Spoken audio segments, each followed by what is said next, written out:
Good afternoon, good evening, everyone, and welcome to my very loud and on the road medieval sewing party. We are in Chiang Mai in what is supposed to be one of the more peaceful locations of the city, and yet it's proving to not be that way.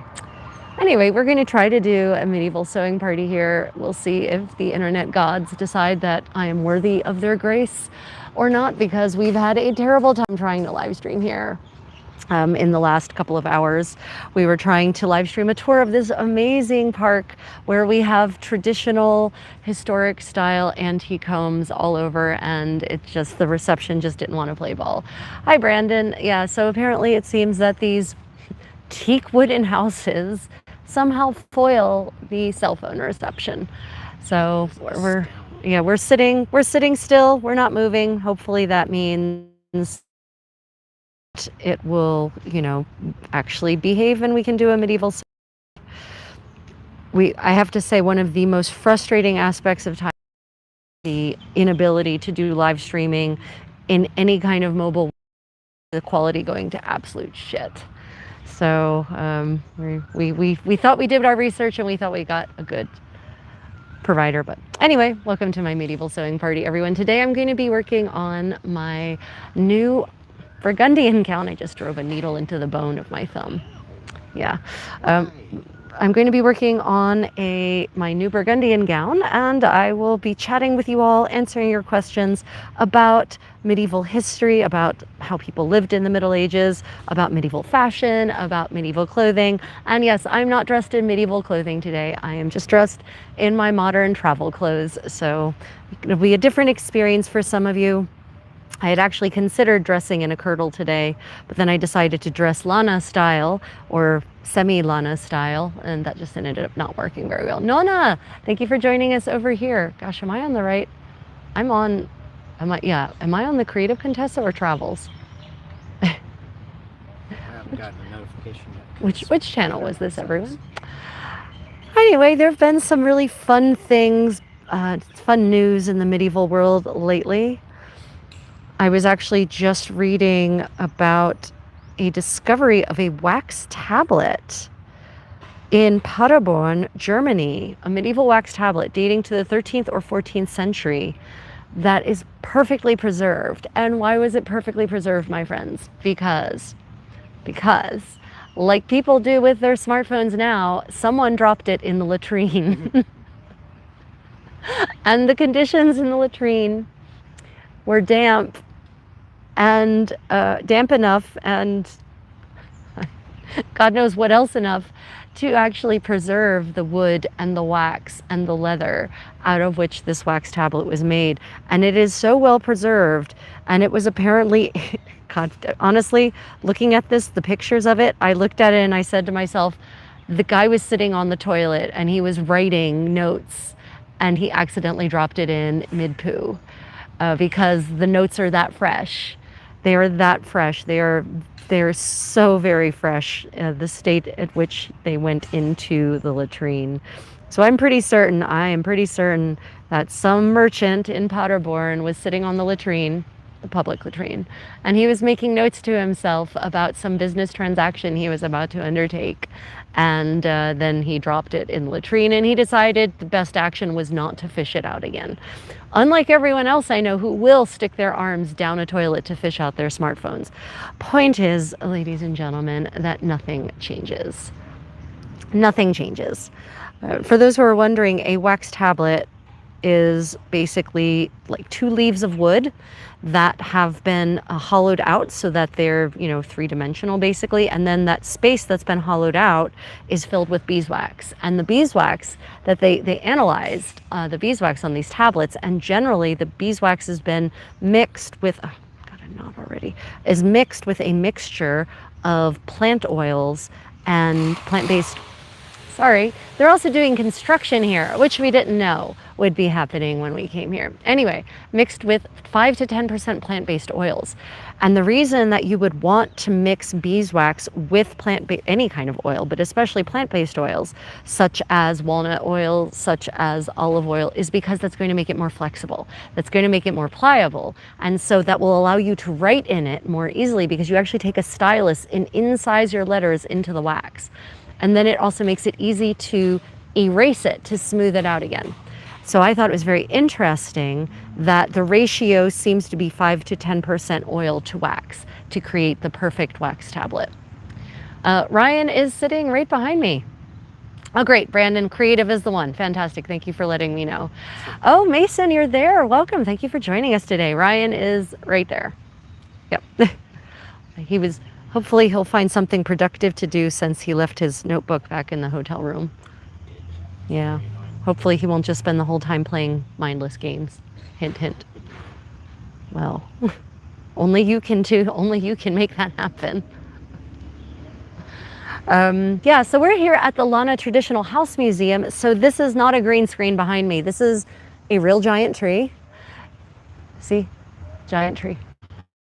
This is behind me a traditional Lana home built in teak wood and just such an elegant style. And earlier I desperately attempted on my travels with the Creative Contessa channel to actually take you into those homes and show them to you firsthand. But that was not to be, alas. That was not to be, alas, alas. Yep. So what is everyone working on today? Does anyone else have any projects? We're actually thoroughly enjoying we are in Chiang Mai currently, for those who don't know, Chiang Mai, Thailand. And we are thoroughly enjoying our time here. The weather has been more or less cooperative, although today is the coolest day, I think, that it's been since we arrived here. It's just perfect weather today to be out here in the Lana Traditional House Museum, which gives you an idea. Homes like that used to be northern Thailand. Yeah. So it seems that the quality is variable.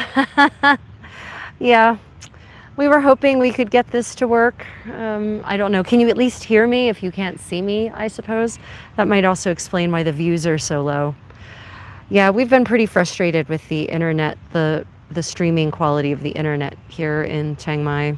It's been an exercise in futility.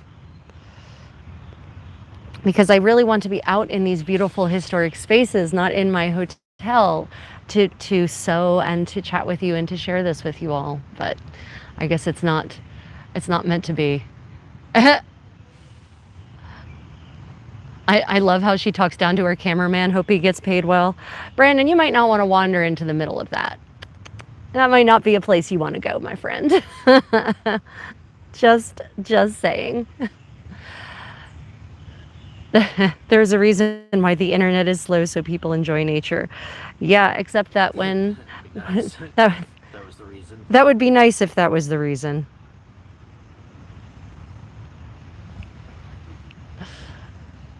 Not do live stream and destroy. Haas, you literally are participating in a live stream right now. There'd be no way you could be here. You could be participating this without the internet. It's more destructive to use AI, generative AI, than it is to do live streaming. Just saying.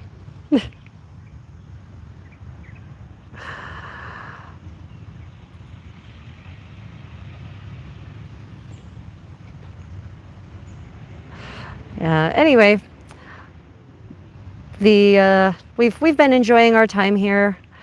It's, Chiang Mai is one of the more beautiful cities in Thailand. Really beautiful Thailand. If you want to get into really beautiful Thailand, you have to get out into the country, and way out, like out into the mountains. Unfortunately, there's no public transit out there. The tracks run through those parts of Thailand, but they don't stop there generally. So yeah, you have to have a car or have a driver take you out there. Yesterday we were at the Lana Folk Museum in downtown Chiang Mai, and I realized looking at the murals from 150, 200 years ago, that, you know, the Thailand I really want to see is Thailand of 150 or 200 years ago, when, you know, before there were paved roads, before there were loud vehicles that pollute and make lots of noise, before there was, you know, modern trash to sort of litter the environment, you know, back when people were still living a slower pace of life, more beautiful pace of life. Honestly, that's the Thailand I want to go and see. But that Thailand is no more, not anywhere. Not even in the stilt villages is it really like that. Although it's closer to that, I will say. Yeah. Out onto a beach. Yeah, we're not.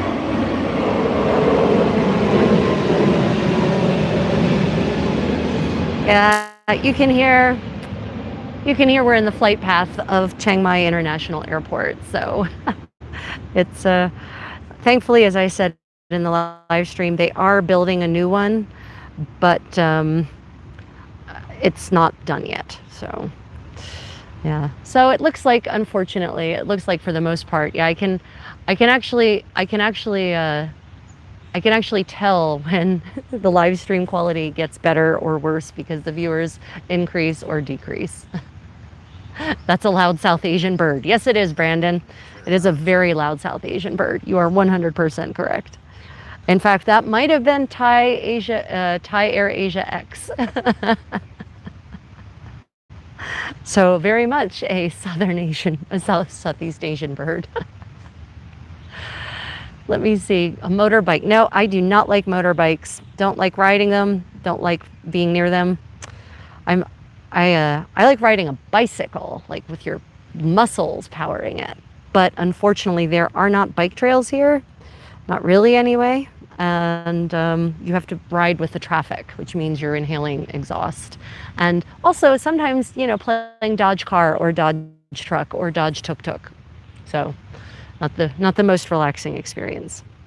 My favorite variety is Dodge tuk-tuk. Your favorite what? Variety. Yeah, our favorite variety is Dodge tuk-tuk. So is anyone out there working on any projects themselves? I know I have not really gotten to do any live streaming on the Creative Contessa channel to speak of, except for that one little walking tour we did of the temple, where it was also variable reception. So I know it's been a while since some of you have seen me.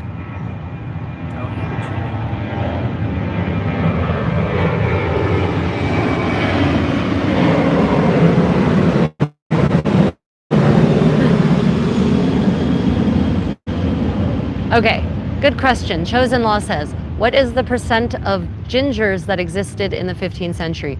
Do you mean people with red hair, or do you mean ginger like the marsh weed? If you're talking about people with red hair, depended on where you were. I don't think anyone has done a particular study, but I will tell you that just in terms of bog bodies that have been found in Northern Europe in the peat bogs, there's a lot of gingers, red-headed people who crop up in peat bogs. And also in the records, you know, we have people with names like Eric the Red. He was called that because he had a red hair and a red beard, right, and mustache. Ginger, as the Brits would say. So yeah, there were, depended on where you were, would be more or less common. It was less common, but not unheard of in the Mediterranean in the Middle Ages, or in the 15th century, even specifically the 15th century, right? So seems to be the further north you went, the more common it got, but that didn't preclude it from occurring in more southerly places. Henry VIII was redheaded, by the way. So was Elizabeth, Queen Elizabeth. You know, so that whole line has the whole Tudor dynasty is like they're all redheads mostly. So yeah, a lot more pretty fairly common, but it really depends on where you were in Europe. More north equals more. But there were also oh shit. No, go away. There's a not friendly looking spider on my dress. Sorry. That one looked like it was making angry motions at me. I'm going to have to see if I can shake it out because it was pretty attached to the dress. Hold on a minute, everyone. Oh dear. Please come out. Please come out. Oh. Oh. Oh. Darn it. I'm not abandoning this dress just because a spider's in it, but I also don't want to get touched by the spider. Damn it. Unfortunately, Ryan is also arachnophobic. Oh, there it is. Whew, okay. Whew. Okay. Okay. Okay. No, you need to go that way. Go that way. Go that way. Come on. No, go that way. No, don't look at me. Go that way. Okay. Okay, I've made progress. It's now only on the trim, the hem facing. Sorry, everyone. Just grab it. Absolutely not. It has 8 legs. I'm not grabbing it.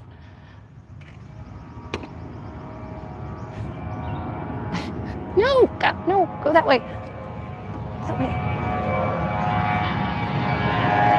A leaf or a stick or something.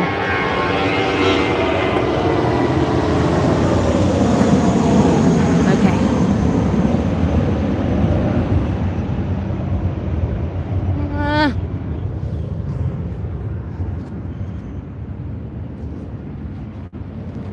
Why?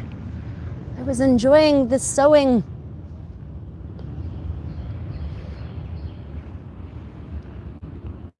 Come on, out. Out. Out. Sorry, everyone. I am mildly arachnophobic.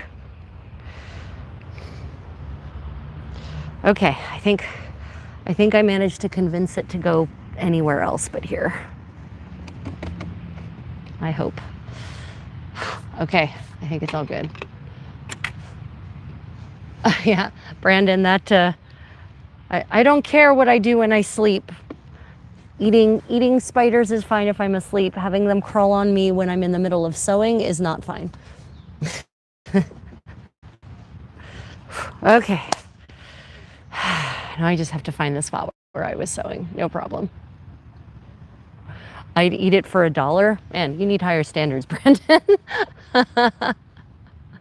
I would not. And if you think I'm arachnophobic, you should see what happens when Ryan comes in contact with a spider. His reaction is much more three-dimensional. The hat, use the hat. No, I ended up shaking out the little guy. Actually, I think it was a little gal, not so little gal. She looked pretty aggressive, actually. And she really wanted to be inside of the wool. No, my wool, not your wool.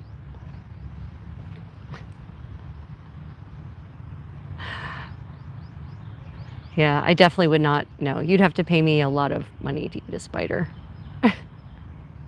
And hell, I know there are places you can go where you can get crispy fried spiders, among other things like scorpions. Have any of you tried fried scorpions? Asking for a friend. I have. I can't get past how it looks.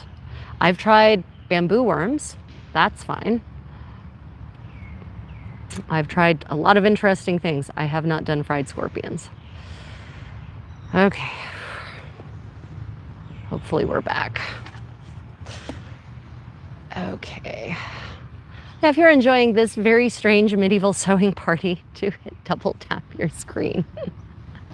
It doesn't usually involve me having to chase spiders out of my sewing projects. That's a new one for me. Oh my goodness. So let's see. What have we been... Oh, I was also reading about medieval sewage in various cities in medieval Europe. And one of these myths is, of course, that medieval cities had open sewers and they stank to the heavens and everyone died of cholera all the time. Cholera is not a medieval occurrence. It doesn't really happen in the Middle Ages. It's a post-medieval issue. But also, a lot of medieval cities actually did have sewers. And someone has actually published a book on the plumbing of Exeter, starting in the Middle Ages and going forward. So apparently the city of Exeter in England, in the Middle Ages, they installed pipes, and they got so tired of having they actually basically built a pipe aqueduct to pipe water into the city, into the central fountain of the city, so that its citizens would have access to fresh flowing water. And they got tired of the pipes constantly needing repair and leaking, and so they actually built conduits in under the city streets, brick conduits, brick tunnels, brick maintenance tunnels, that they could, and they laid the pipes in the maintenance tunnels so that when the pipes started springing leaks, when it happened, as it did, they could actually go through the tunnels and access the pipes and fix them without having to dig up the streets. Wow, I wonder if we could learn anything from that approach to plumbing, instead of every time a water main breaks, you have to dig up the whole damn street, right? So apparently Exeter had that, and they actually maintained on the city's expense accounts, there was a maintenance crew paid full-time to be a full-time maintenance crew, so that anytime something went wrong, there would be someone, a professional who knew what they were doing, to go and fix it. So they had a head plumber, and they actually then had a team, he had a maintenance crew. Medieval Exeter by the 14th century. How cool is that? And they actually know the names of some of these plumbers because of it. Of course, the word plumber, for those who don't know, that actually comes from the Latin plumbus, meaning lead, because plumbing used to be all made of lead. And so the person who therefore was an expert in pipes was someone who also knew something about lead, ostensibly, and so hence that's where the word plumber comes from. Yep.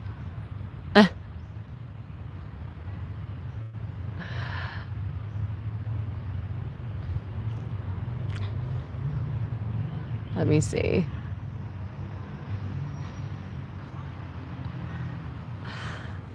Yeah. So yeah, I thought that was really interesting to think about medieval towns having that kind of sophisticated infrastructure. And this brings me back to the idea of why is it that people think the medieval Europe was actually so dank and dirty? And that's because by the 19th century, many places in Europe and the United States were disgusting. Many cities were awful. They were nasty, because urbanization had caused thousands upon thousands of people to abandon the countryside and move into the cities, mostly in large waves. So it wasn't a gradual increase of population, it was a sudden and massive increase in population. And so cities like London weren't designed, the 18th century, 19th century version of London wasn't designed to accommodate that density of population. And also other cities that actually in the Middle Ages had things like professional street cleaners and professional plumbing. For whatever reason, in between the Middle Ages and the 19th century, they deteriorated. The towns lost importance, economic decay because of, the usual ebb and flow of economies and of productivity and production.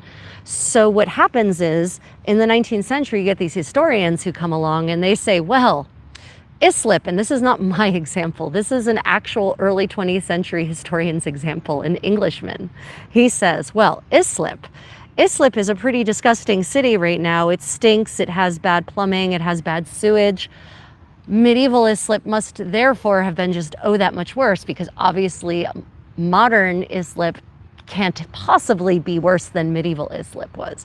But it turns out that's not true. Medieval Islip, or modern Islip, could have been and was indeed far less developed than its medieval version, its medieval self was. So, this brings us back to the idea, the misconception of linear human progression, that we are only ever increasing and improving and never ever decreasing or basically undeveloping.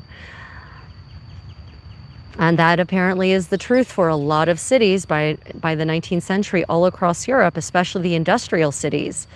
They were very unpleasant versions of their medieval selves. They stank, they had sewage issues, cholera was rampant. Air pollution, of course, especially from burning coal and the factories, right? Lots of changes. Reba Khan says, where are you from? Originally, I am from the United States. I immigrated to Germany and lived in Germany for 12 years, lived and worked in Germany for 12 years. And I am currently in Chiang Mai at the Lana Traditional House Museum. So where I'm from is a complicated question because it doesn't tell you where I currently live, really. But in origins, I'm from the United States. I was once a professional translator before the machines took my career and ate it whole. And so now I actually, my second career is researching and recreating medieval life and sharing that knowledge with others through live streams like this, and also by teaching workshops and traveling the world and teaching dance workshops and sewing workshops and online classes as well. Yeah.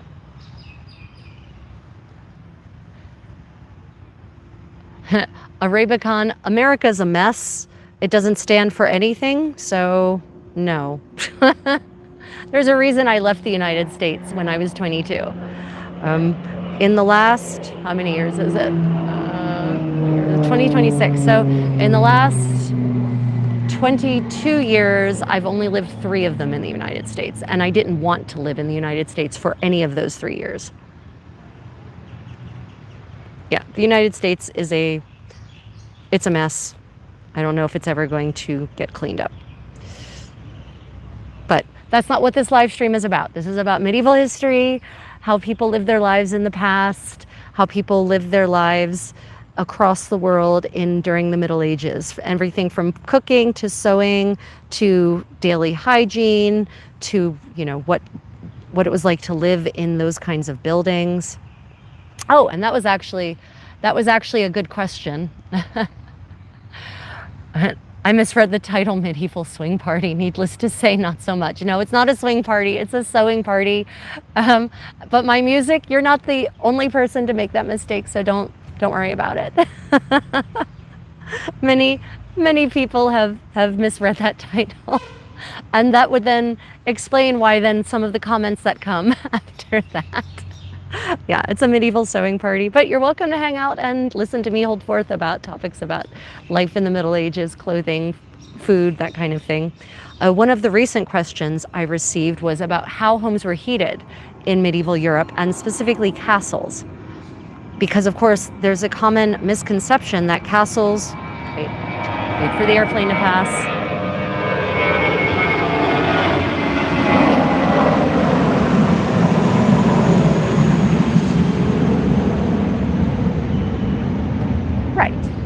There is a misconception that castles were cold and drafty. And that's not true.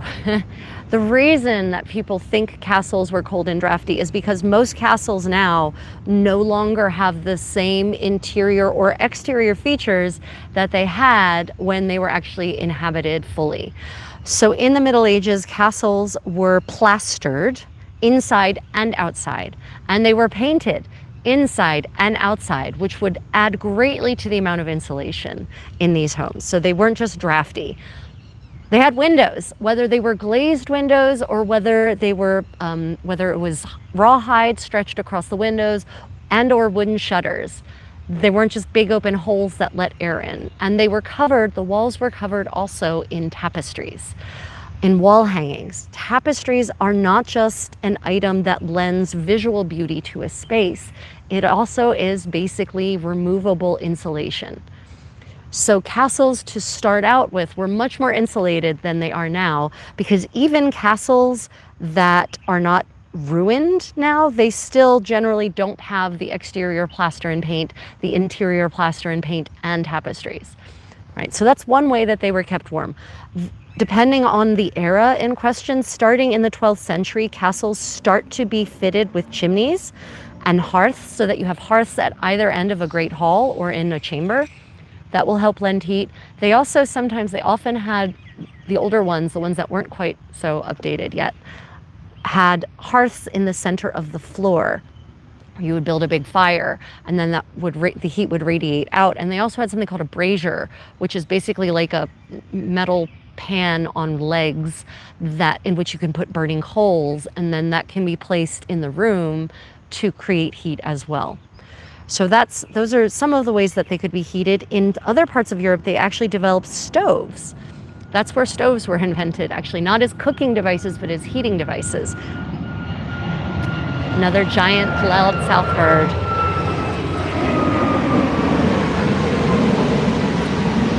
Great, right? Yeah.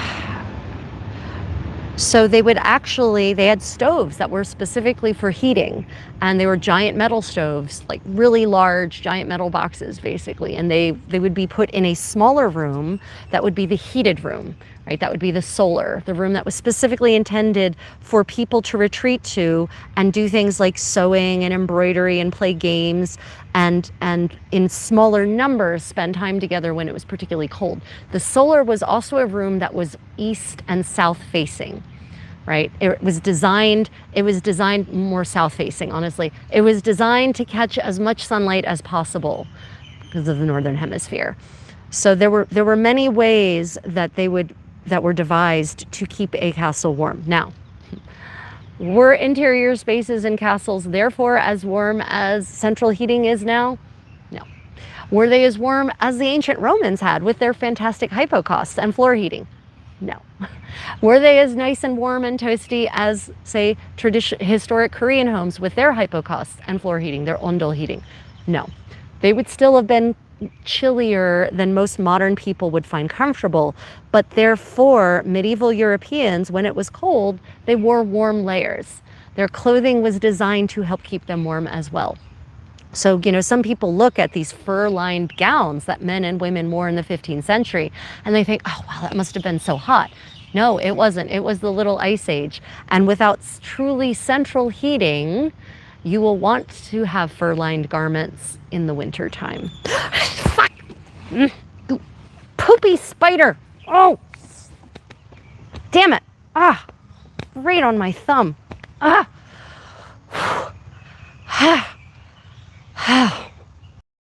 Okay. Sorry about that 4-letter bomb, everyone. Whew. Okay.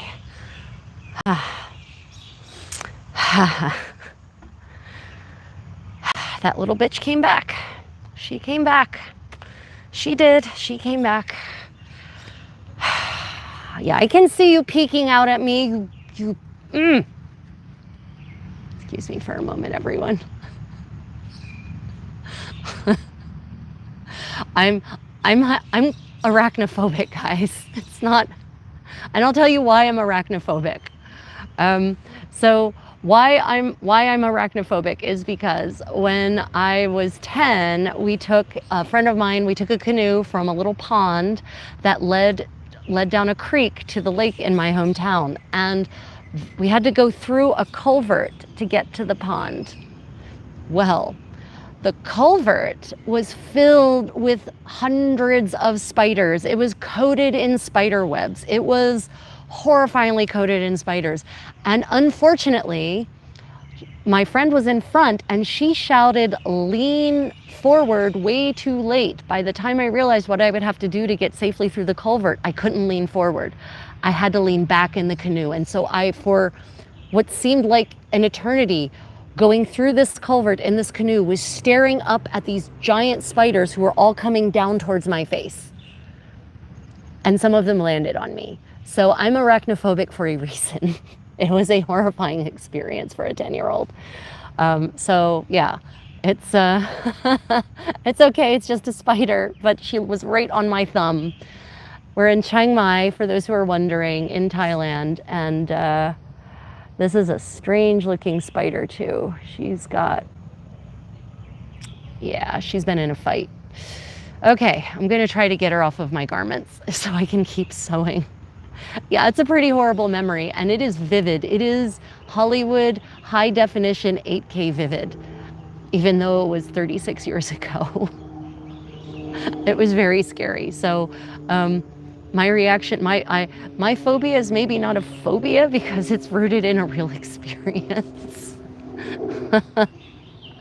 Oh, and also where I grew up, there are spiders. We have brown recluses and we have black widows. And I do know someone, I have a friend who lost a leg to a brown recluse bite. Okay, no, go. Seriously, why? No, go away.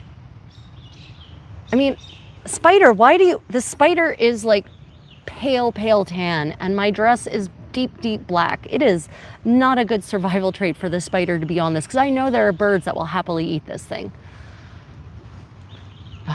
Okay, this is not Australia. We're in Chiang Mai, just in case you're wondering. Yeah, so we're in Chiang Mai. We're actually at the Lana Traditional House Museum. That is not a green screen, that's a real backdrop. Okay, gotta see if the spider, no, gosh, darn it, why? Leave. Spiders in their 8 legs, man. She doesn't even have all 8 of her legs. She's missing 2 legs. Why? Okay, I'm gonna use the parasol. I can't work under these, cannot want to get on the parasol. Like, she is determined to stay on the wool.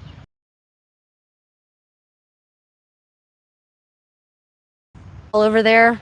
May never be able to use that parasol again, but that's okay. I borrowed it from the museum, so they'll get the parasol back. Whew, okay. Chiang Mai. Not, I don't know, maybe it, I don't know if you're watching with subtitles or something. Chiang Mai, Thailand.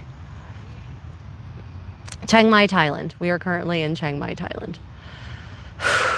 Okay, back to sewing.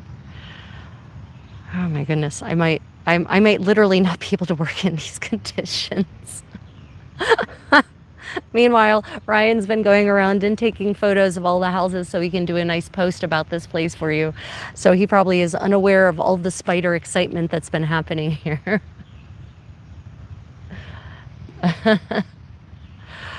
Yeah, I'm sorry. The reception's really bad, isn't it, everyone? I am so sorry. I'm so sorry, guys. Did you hear the spider drama? Yeah. Yeah, she came back. She's on the parasol now. It's unusual for you to jump because of spiders. She was on my thumb. Oh, yeah. She wasn't casually near me. She was on my thumb. And she's scary looking. Look at her. Can't. She's not there. What? She's moving on. God damn it. Sorry, she's probably come back for me. Leave me alone. It was a thumb-sized spider, and she had scary looking legs, but it doesn't matter because it's a phobia. A phobia that was created by a very traumatic experience as a 10-year-old. Yep. And besides which, you all should know, big spiders aren't always the venomous ones. As I was just saying, I grew up in a place where they have brown recluse spiders and where we have black widows, and I have a friend who lost a leg to a brown recluse bite. So it's just not something you want to mess with. Yep.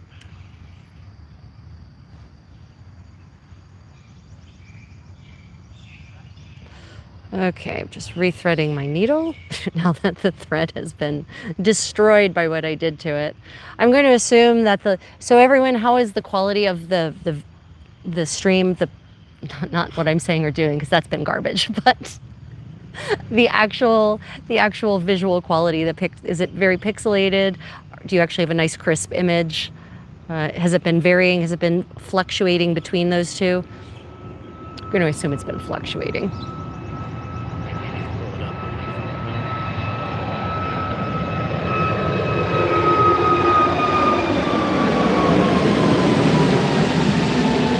And you know, we bought those snips and we bought those scissors. You didn't pack any of them? Not a single one. Not a single one. That video is probably 240 pixels. Jesus, man. Really? But for Kimolando, it's crisp? That is very interesting. How on earth can that possibly be? Well, it is what it is. Ugh. I'm going to do something none of you should ever do. Don't do what I'm about to do. You should not use your teeth to cut thread. not. Begs the question. Do what I say, not what I do. But unfortunately, our snips got confiscated in Hong Kong. Oh, and our scissors got confiscated in Incheon because someone put them in the carry-on instead of the checked bag.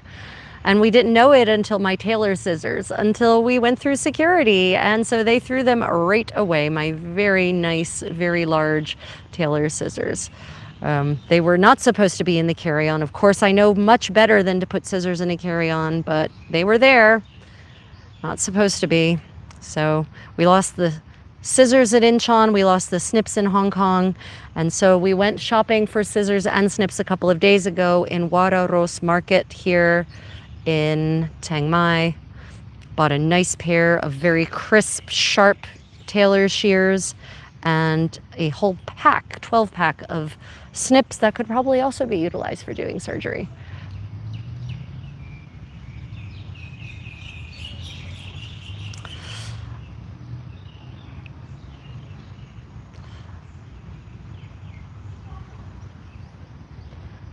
My mind powers. Kimolando. Nice. Good on you. Right. So yeah. So in summation about the castles heated before the spider decided to participate. And now we've got inchworms. Oh, really? Yeah, right there. Little inchworm. The inchworm is okay. I don't mind the inchworm. Oh, he's cute. He's a cutie. In summation about castles and being heated, they were not cold and drafty like people imagine they were, but modern people would find them uncomfortable in the winter unless they were actually wearing the appropriate medieval clothing.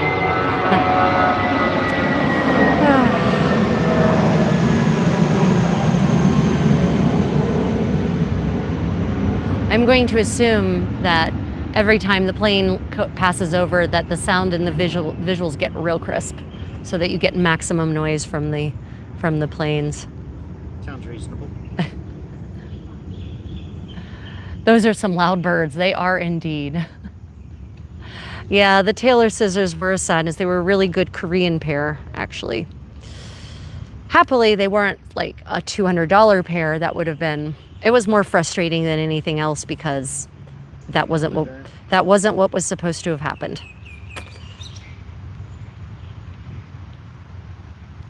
I'm used to my bags. My baggage always gets inspected. My carry-ons always get inspected because of my medieval needle cases, which look like bullets on the scanner. But so when they pulled my bag over and I knew that they weren't in that bag, I wondered, what on earth, did I forget a bottle of water? And then he pulled out the case, the sheath for the scissors, and I knew the scissors were in them. Oh well. He didn't even offer me the opportunity. Usually they'll offer you the opportunity to like take them out and check them if you want, which we could have. Actually, we could have checked the whole bag. He didn't even give me that option. He threw them away and handed me the sheath back. Well, okay, I guess I won't go check them, which like we could have absolutely done because we hadn't checked our full complement of checked bags. Got it. Oh well.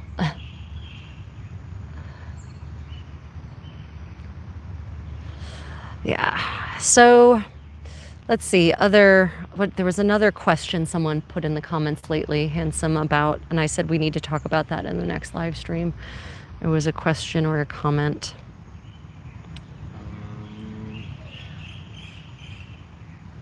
You did the castle one. I did the castle one. It's about dying? Dyeing? Fabric? Yeah. No, that was a long time ago.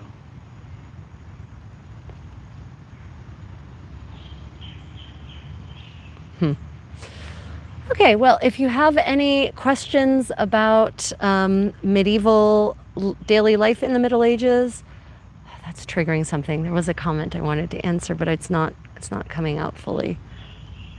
Oh wait, what was that comment about? Oh, hair, modesty, right? Hair, yeah. Oh yeah, the sexualization of hair in the Middle Ages. Okay, so there was, I don't know if it was on Instagram. Was it Instagram? Facebook probably. Facebook video. There's either Facebook or Instagram video by someone, another creator. I don't know. I didn't recognize her as such. And she was talking about how medieval men highly sexualized women's hair, and that's why women covered their hair. And that it was one of the reasons. One of the reasons that it was highly fetishized in the Middle Ages. Guys, I have no evidence of that. I have not seen any evidence that hair in the Middle Ages, women's hair in the Middle Ages, was any more fetishized than it is now, or any differently, or treated any differently. You know, the reason she observed this, she said, she noted that, you know, if you look at portraits of women, when they're unmarried, you can see their hair. When they're married, their hair vanishes. Someone pointed out that that actually probably has a much more practical reason than getting married, because usually when a human goes from being a child to being a married woman who's running her own household, especially at the lower echelons of society, you end up being the person who's in charge of cooking. And that means you're going to be around fire, and you're going to be around a lot of smoke. And so you're going to want to cover your hair entirely, or as much as possible, because you're going to want to keep the smoke out of it. And also, you're definitely not going to want your very long hair to be free flowing when you're cooking on a hearth, right? I have not actually seen any written evidence that medieval men, or even visual evidence, that medieval men fetishize long hair any more than anyone else. And one part of the proof of that is that when you see courtesans or prostitutes or sex workers depicted, when you see people in bathhouses getting their swing on, as it were, the women, their hair is always covered and they're wearing veils. So their hair is not out, in fact. Their hair is not down and free flowing. So I don't, you know, if it were really such a sexualized thing, then you would think when they're literally depicting sex or sexualized context, that then the women's hair would be shown. When literally the rest of the woman is naked in these depictions. She's not wearing anything else except for a veil and some kind of hat, or couvre-chef or kerchief or something. So I don't agree with that assessment. If, you know, I'm always interested in evidence to the contrary. If someone has a primary source from the Middle Ages, you know, some man talking about how women's hair drives men to behave badly or something like that. What we definitely cannot rely on, though, in such a context is writings by church authorities, by preachers, by priests, because they thought everything was evil and bad. They thought bathing could actually lead to sin, because it would, you know, it would heat up your humors, and it would make you hotter and more sanguine, and therefore more prone to lascivious, non-procreative sexual activity. You know, there was nothing that these people who came up with these sermons thought was actually appropriate or acceptable if it was fun or beautiful. So no, I would be looking for not church authorities writing on this, but actual normal secular people in the secular world writing about it. I thought long hair was a beautiful thing in the Middle Ages. You almost never see long hair I mean, it's there. It's long hair. People have always thought, in general, there seems to be, you really start reading across various cultures and histories, long hair has always been considered beautiful. But there's a difference between long hair being considered beautiful and being so fetishized that it has to be hidden. Right? There's a difference between those two things. And I just haven't seen the evidence that in the Middle Ages, long hair was so fetishized that that's why women covered their hair. And in fact, women didn't always cover their hair, not even in the Middle Ages. If you look to the Italies, you see women, not girls, women, married women, with their hair up in braids and coiffed, but it's not covered, it's not veiled, it's not hidden. God knows, by the 15th century, across the Italies, women are wearing these hairstyles that have this really elaborate facial frame of curls that's not covered either. And those are married women that are being depicted. So it's another thing that you can't just make a blanket statement about the Middle Ages. You know, is covering your hair a sign of modesty? Absolutely, 100%. But does that equal the same thing as it being a highly sexualized fetish? No, it doesn't. But in truth, in reality, it does seem like all of the research I've done, it really seems like the reason that women were and because men did it also. Men also covered their hair. This is the part that people leave out of the equation. A lot of men covered their hair, especially when they were doing work that involved lots of sweat and dirt and soot in the air. When they were out in the fields, they wore hats, they wore coifs. If God knows if they were fighting, they wore a coif to to kind of absorb the sweat so that it didn't run down into their face, blinding them in the middle of battle. But, you know, especially with women with their long hair, you've got all this hair when your entire interior world is filled with soot because most homes don't have chimneys.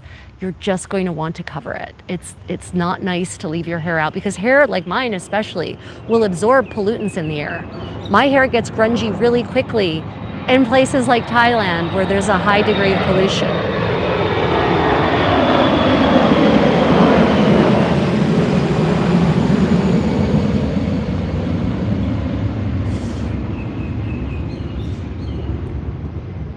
Cleopatra wore generally, yeah, so Cleopatra wore her hair Roman matron style in a lot of cases. Yeah. The reality is, guys, that it's just not really convenient. When your hair is really long, it is not convenient for it to be down all the time. It gets knotty, it gets snarled, and in a world lit only by fire, you're just not going to want it out. It's not about it being sexualized or sexual. It's about practicality in many cases. You know, because you walk by an oil lamp and your hair will catch on fire as your 3 feet or more of hair swings out behind you and passes over the flames. It's not, yeah. And again, these spaces are, you know, not only do you have the soot from oil lamps and candles, and you have the soot from fires, from cooking fires, and chimneys in Europe are not invented until the 12th century.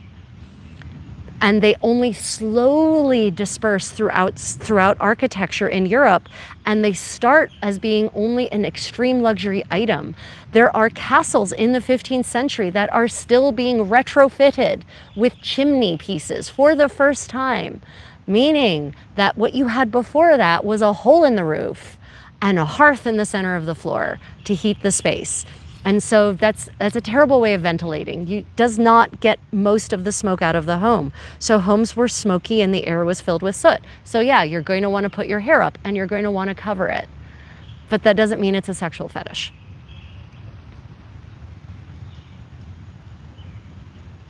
Yeah, Cleopatra was Greek. She was absolutely Greek. She was a Ptolemy, and and we know that the Ptolemies resisted interbreeding with the actual Egyptians. So, although Cleopatra was the first Ptolemaic ruler, the first Ptolemaic pharaoh to actually learn to speak Egyptian and to actually start worshiping in the ancient Egyptian style. Like she was a good Egyptian queen. She was a good queen of Egypt. You can't convince me otherwise. Yep. She did what she had to do, but she was unique. She was unique in her dynasty.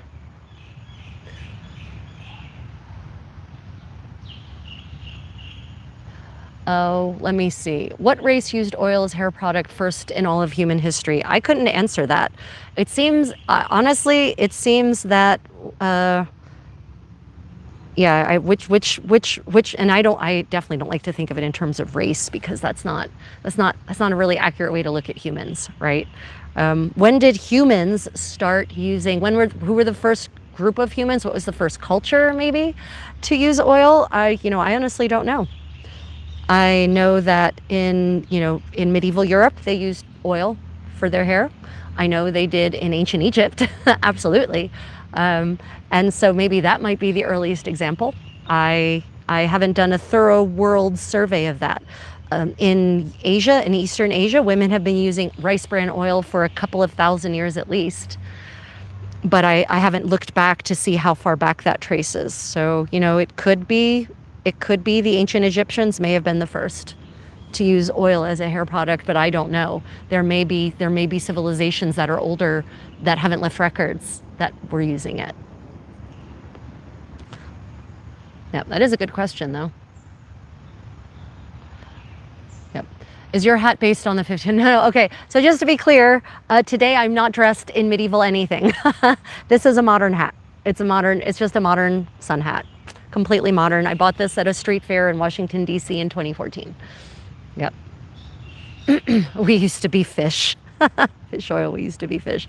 Yeah, we did used to be fish. It's true, Brandon. That is, I'm not, and no, that is not, I'm not being cheeky. That is just actually true. Yep.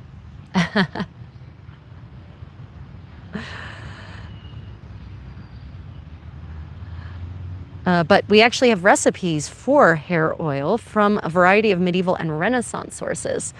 And if you're interested in actually trying out reproductions of medieval and Renaissance hair and body care items, I can highly recommend checking out Cosmetica Obscura. They have a lovely website. It's two lovely reenactor ladies from the SCA who have done tons of research on primary sources and successful experimentation with recreating hair oils and skin moisturizers, sunblock, also soaps and cosmetics and perfumes. And so they have all of these items for sale.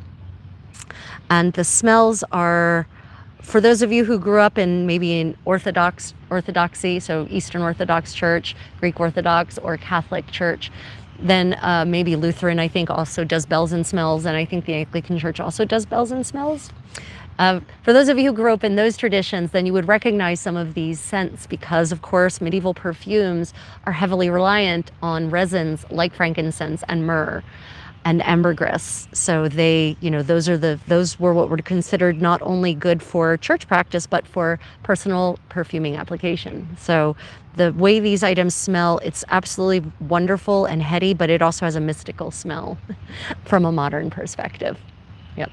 May I ask what you're sewing? Yes, excellent question. So I am currently, this is the hem of a Burgundian style gown. So when we say Burgundian gown, this is costumer talk for a dress from the second half of the 15th century that would have been worn by people who lived in the Duchy of Burgundy, in Flanders, and also in Paris, honestly. And there were English people who dressed this way also. It's the typical medieval princess dress. If you see the ladies with the tall mitres and the veils, and the dress has a V opening and they've got the big wide belts, right? That's a Burgundian gown. So that is what I am currently working on. I'm currently applying the facing. So we have to the hem. So we have a long strip of black wool, right? And I'm attaching it to the bottom so that the facing actually protrudes lower than the shell. And so when this drags on the ground, and it will, because I love dresses that drag on the ground, then the part that will degrade is the facing. And so when the facing wears out, then it can be replaced. This protects the shell so that the top layer of dress, the part that's pretty and that everyone sees, lasts longer. I did use black. Why would I not use black? I did use black. It's black, black on black. This one might look a little lighter in this light, but that's just because the weave is different. Yeah, it's black on black, 100%. Yeah. Ambergris, I hope to smell it someday. Oh, red stitching. Oh, no. Those, so this isn't the stitching. Yeah, this is stitching. No, this is basting stitches. So these will get pulled out. So when you're hand sewing something, the first thing you do is you pin it, and then you go and do what's called basting stitches, and you pull the pins out. And I clearly haven't pulled all these pins out. You pull the pins out, and then you put your final stitches in, and then you pull out the basting stitches. Because if you leave the pins in place and you try to sew over the pins, your line of stitching is going to be warped. So you use the pins to hold it in place, then you do your basting stitches, and then you do the final stitches in a dark color, which I have in this case, because you can't actually, so you didn't actually see the final stitching. It's here. The final stitching is here. This is basically, look at basting as thread glue. Basting is basically thread glue. Yep. Good question. Good question, Brandon.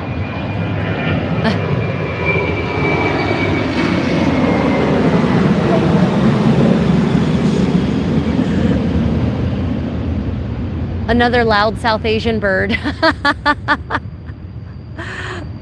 Is Simone not coming back, or? Don't know. Oh, She okay. might not. Okay. Question. Jillian, or sorry, Jilalen, welcome. Thank you for joining us. Welcome to my medieval sewing party here at the Chiang Mai Lana Traditional House Museum. Was cooking outdoors on a pit common in the 14th and the 15th century instead of cooking indoors? It was not in Europe anyway. In Europe, cooking is most likely, unless you're on campaign, right? If you're on campaign, all bets are off, right? Campaigns have outdoor campaign kitchens. And that was part of, an important part of any medieval army.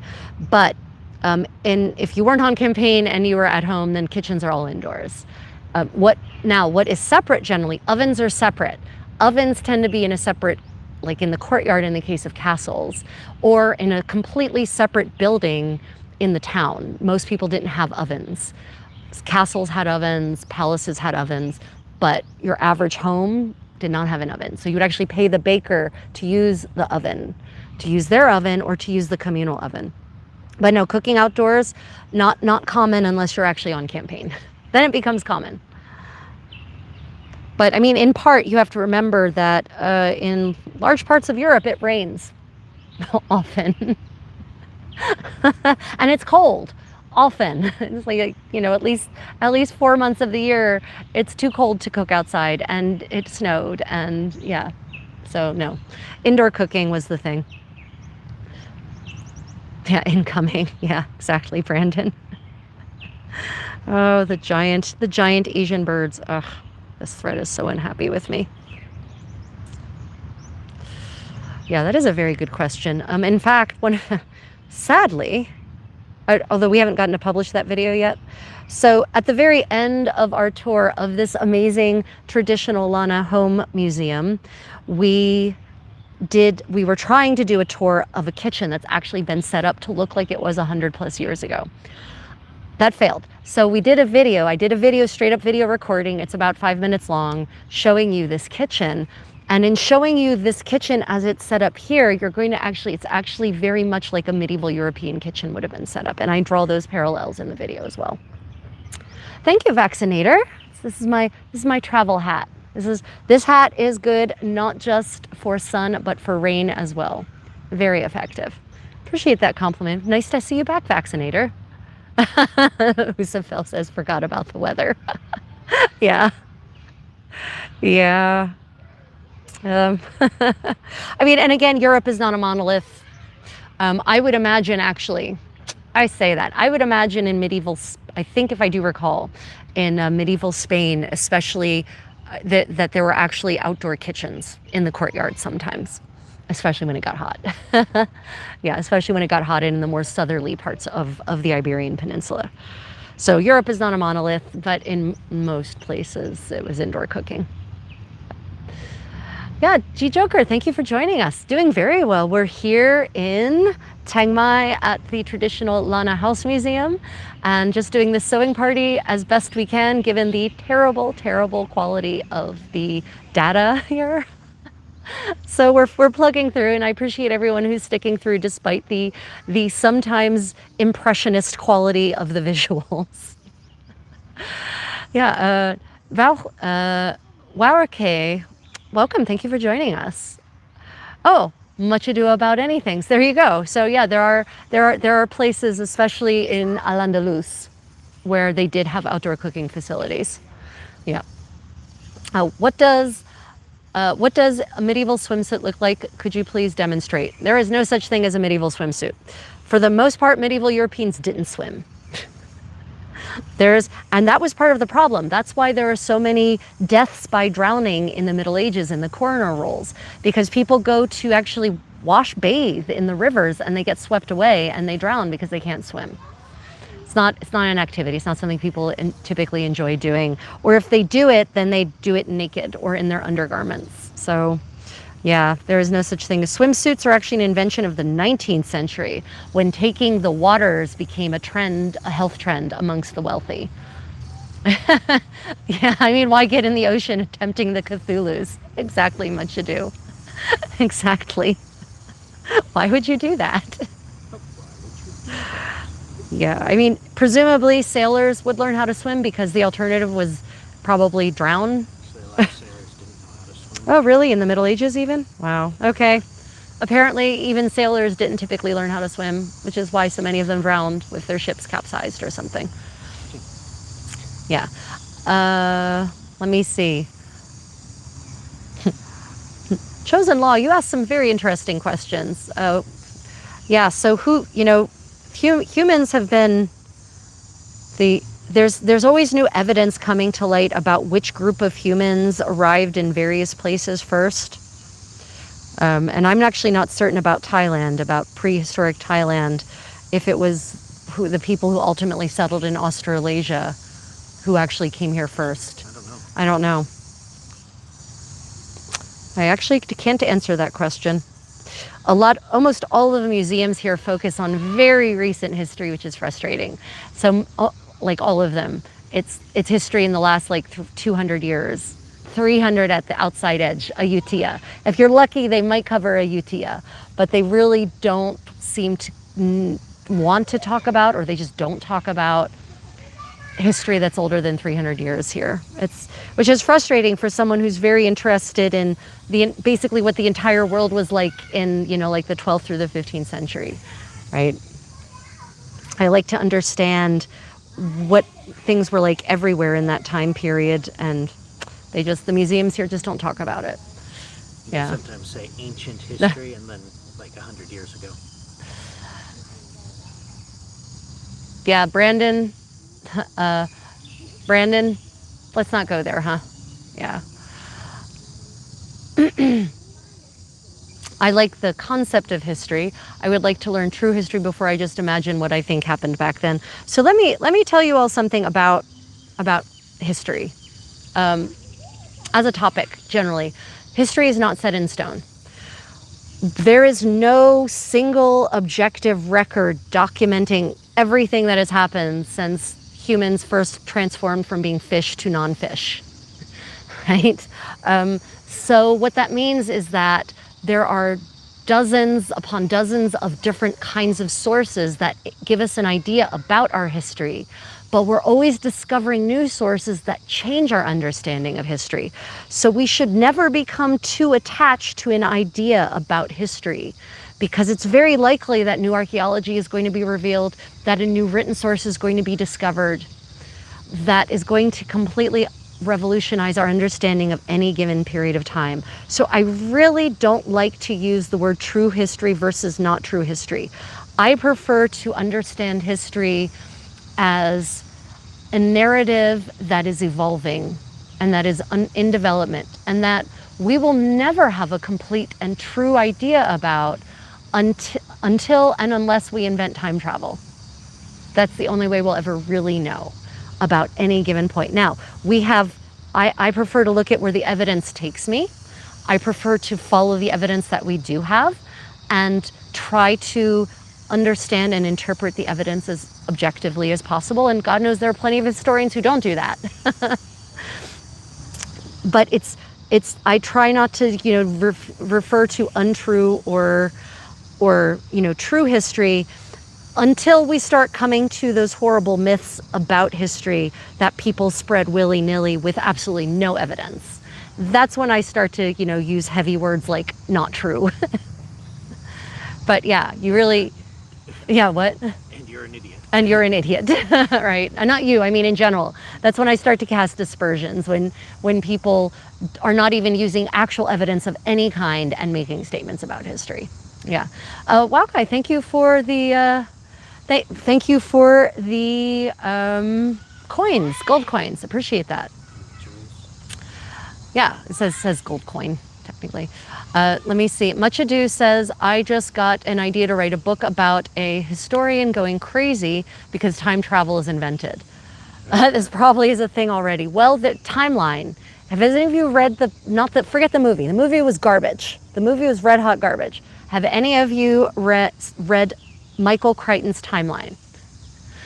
It's very interesting, and yeah, if time travel were invented, I'm not certain it would actually make historians obsolete though. I don't think so, because you're still going to want historians to actually do the time traveling. Because if you send some rando back in time, they're going to fuck up the time. Excuse my language. They're going to completely ruin the timeline, right? You're going to, you're going to want historians to actually go back and interact because they're going to have at least some clue as to how to do so, right? Or you're going to want them to be the ones to observe because they'll be trained in observing history versus, random people who might view it as an Instagram opportunity. Yeah. Michael Crichton. Yeah. Yeah, Michael Crichton. The same person who wrote Jurassic Park. Christon. Yeah. Christon. Damn it. There's two CHs or one set of CHs in there? Because it's like Crichton is actually. Yeah. So Crichton. I'm pretty certain that's how he spells his name. Damn it, man. Yeah. It's easier to spell that. Yeah. So read the book, Michael Crichton. Don't watch the movie. The movie's garbage. The movie barely has any relationship to the book. And I mean barely. The base concept is there and that's it. Yeah. Oh, Urban, thank you for that compliment. Yeah, time travel to the past is not possible, unfortunately. At least not with our current understanding of how the universe works and our current technology. There's a lot of theories on how it could work if it were to work. And science is another thing that we don't have a full understanding of and maybe never will. Science is another of these subjects where we're constantly learning new things. Some people have predicted that there will be a time when we look at physics, nuclear physics as we currently understand them and we realize we understood nothing at all. That's been posited. Yeah. Yeah. Oh, yeah. Thank you for the hat. It's an icon. It's part of my iconic attire. Okay, I need to re-thread my needle, and I really need to pull out these pins. Could you please dig out my needle case from my poof? So these pins are trying to skewer me pretty badly.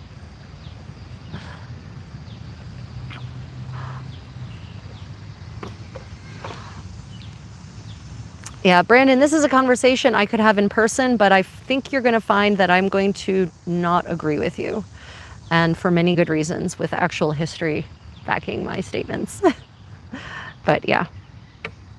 There's pins one, but the needle one. Yep. Open. Or wait, no. Oh, wait. No, this is your pins one. That's my pins one. Yeah, I haven't gotten to fix it because, at the airport, things went wrong. Things went wrong. It's the same needle because it's stuck to my hand. Yeah. Okay. Yeah. I always like those I Survived books. I'm not certain. I'm not familiar with those, Chosen Law. Yeah. Okay, everyone. Well, we are actually going to wrap it up here. If you've been enjoying this medieval sewing party, please like and subscribe. And if you had any questions and I didn't answer them, pop them in the comments. I'm hoping to get some more medieval sewing parties done before, this is for pins, right? Yeah. Okay. Before we leave Thailand. Oh, and on Saturday afternoon, 4 p.m. Thailand time, which will be 5 a.m. US time. Yeah, 5 a.m. New York City time on Saturday. I'll be teaching a medieval dance class. Hopefully we will have strong enough signal to actually allow you to watch that medieval dance class live stream. So we will be live streaming it. Hopefully it will actually be visible. So that will be 4 p.m. this coming Saturday, Thailand, 5 a.m. Saturday, New York City time, and all the other times in between. Yeah.